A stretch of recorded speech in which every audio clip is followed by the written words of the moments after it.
Pendant longtemps, on a entendu dire qu'un taux élevé de cholestérol était synonyme d'une mauvaise santé cardiovasculaire. Et pourtant, aujourd'hui, on sait que le cholestérol, c'est pas l'ennemi qu'il faut abattre absolument. Et pire encore, il y a des études qui ont montré qu'un taux trop bas de cholestérol était corrélé avec une augmentation de la mortalité. Mais alors, si c'est pas le cholestérol en lui-même qui abîme le système cardiovasculaire et qui augmente les attaques, alors quelles en sont les véritables causes? Dans cette vidéo, vous allez être surpris des véritables causes qui mènent aux maladies cardiovasculaires et surtout quoi faire pour avoir un cœur en pleine santé. Mais avant d'aller plus loin, n'hésitez pas à vous abonner et à mettre un j'aime sous cette vidéo.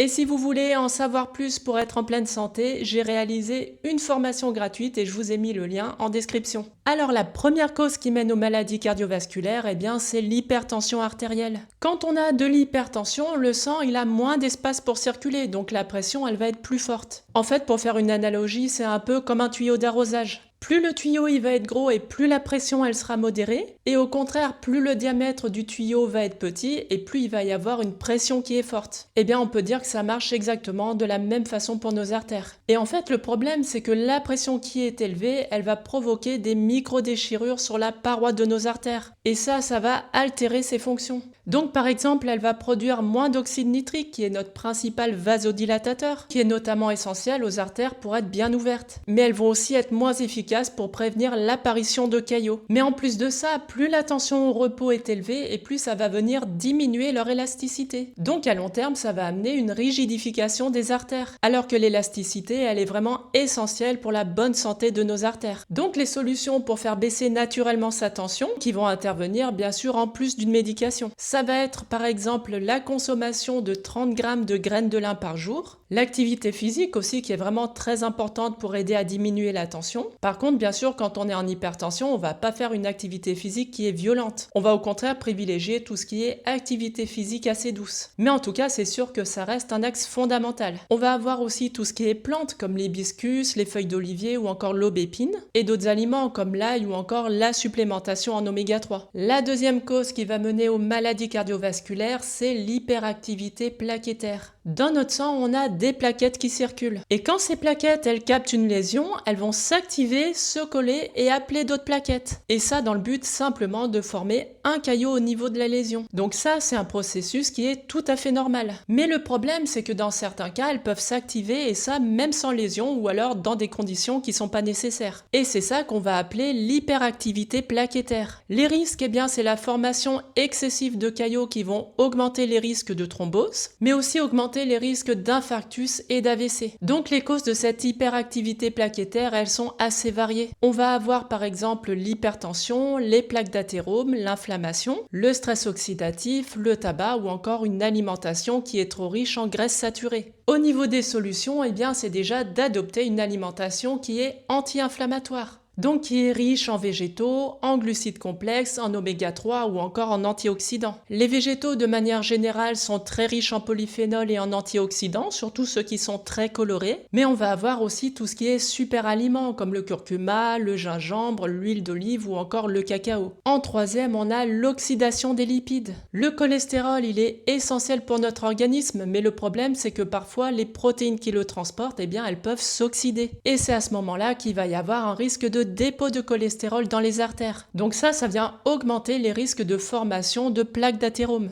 Et cette oxydation, encore une fois, elle provient de différentes causes. Elle peut être due au tabac, aux polluants, à une alimentation qui est inflammatoire, à une consommation excessive d'acides gras saturés, d'acides gras trans ou encore d'oméga 6, ou encore à un manque d'oméga 3. Tout simplement parce que les oméga 3, ils vont être protecteurs contre cette oxydation. Donc les solutions à adopter pour limiter l'oxydation des lipides, ça va être déjà d'assainir son environnement, donc par exemple avec une eau filtrée, puisqu'on sait aujourd'hui que l'eau du robinet elle contient énormément de polluants et de métaux lourds. Ça peut être aussi de passer des produits ménagers traditionnels à des produits ménagers qui sont bio, utiliser des huiles essentielles en diffusion au lieu d'utiliser des parfums de synthèse, ou encore éviter de consommer des aliments qui sont gras et qui sont contenus dans du plastique. Tout simplement parce que le plastique, il a vraiment une accointance pour le gras. Donc sous l'effet de la lumière ou encore de la chaleur, eh bien le plastique, il va migrer dans le gras. Et ensuite, on va l'absorber. Donc par exemple, quelque chose de très simple qu'on peut tous faire, c'est prendre de l'huile d'olive en bouteille en verre au lieu de la prendre en bouteille plastique. Et on va privilégier une alimentation qui est riche en polyphénol, en antioxydants, en glucides complexes et en oméga 3. Et bien sûr, il faudra aussi parallèlement diminuer tout ce qui est inflammatoire. Donc comme l'excès de viande, de produits laitiers,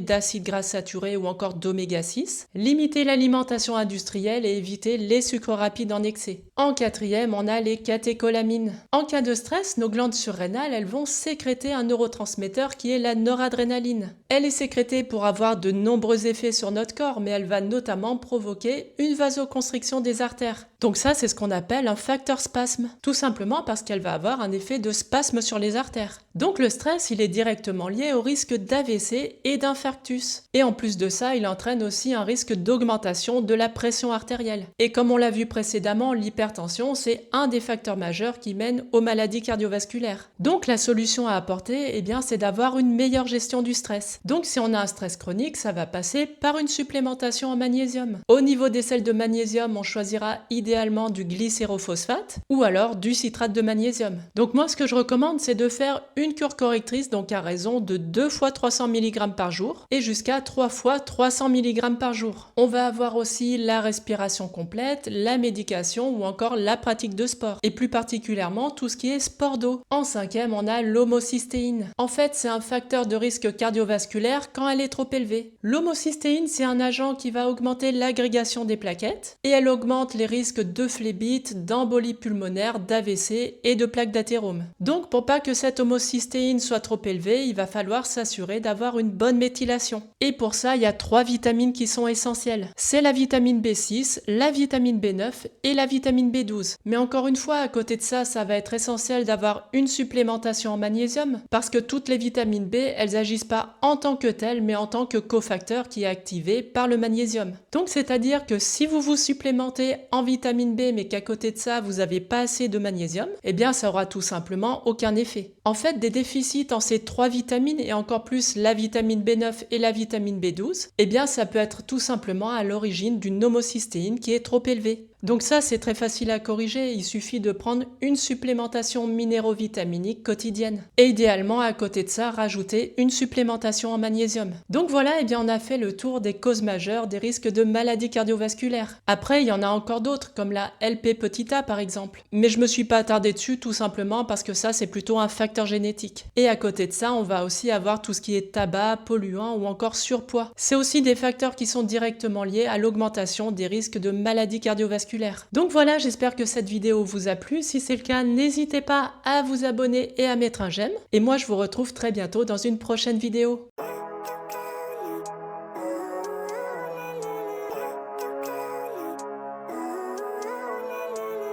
Living life, every day, late at night, not okay.